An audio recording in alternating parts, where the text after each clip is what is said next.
پہاڑی زبان میں اپڈیٹ سنیے۔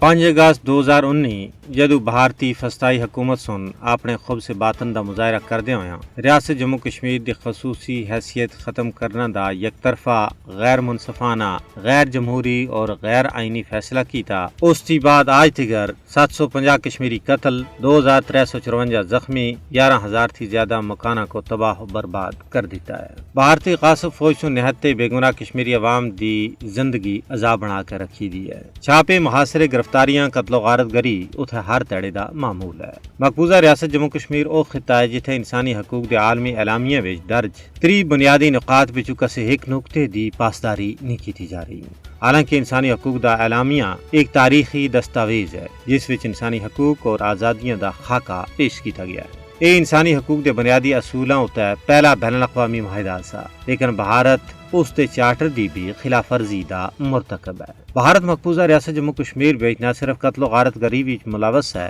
بلکہ کشمیر دی خصوصی حیثیت دی منسوخی تھی بعد اس ڈومیسائل دے قانون وچ یک طرفہ ترمیم کر کے غیر ریاستی باشندیاں کو لکھاں دی تعداد وچ ڈومیسائل سند فراہم کی تھی۔ ذمیہ تے زبردستی قبضہ، اردو دی جگہ ہندی زبان کو رائج کرنا، تعلیمی نصاب وچ تبدیلی، تعلیمی نصاب وچوں مسلمانوں دی شاندار تاریخ کو کڈنا اور اس دی جگہ اتے ہندوؤں دی سیاہ تاریخ کو داخل کرنا، غیر منصفانہ حلقہ بندیاں اور دوئے اس طرح دے شیطانی حربے استعمال کر کے کشمیر اتے اپنی گرفت مضبوط کرنا دی چانکیائی حربیاں وچ ملوث ہے۔ بھارتی ہندو انتہا پسند حکومت مقبوضہ ریاست جموں کشمیر وچ یہ سارا کچھ اس واسطے کر رہی ہے تاکہ غیور آزادی پسند کشمیریاں دے حوصلیاں کو پست کیتا جا سکے، لیکن کشمیر دی صورتحال اتے ڈونگی نظر رکھنا والے ماہرین دا آخنا ہے کہ اس قسم دے تعدیبی حربیاں نال تحریک آزادی کشمیر کمزور نہ ہو سی بلکہ اس وچ ایک نواں جوش، جذبہ اور ولولہ پیدا ہو سی، کیونکہ ظلم و جبر نال تحریکاں کمزور نہیں ہوندیاں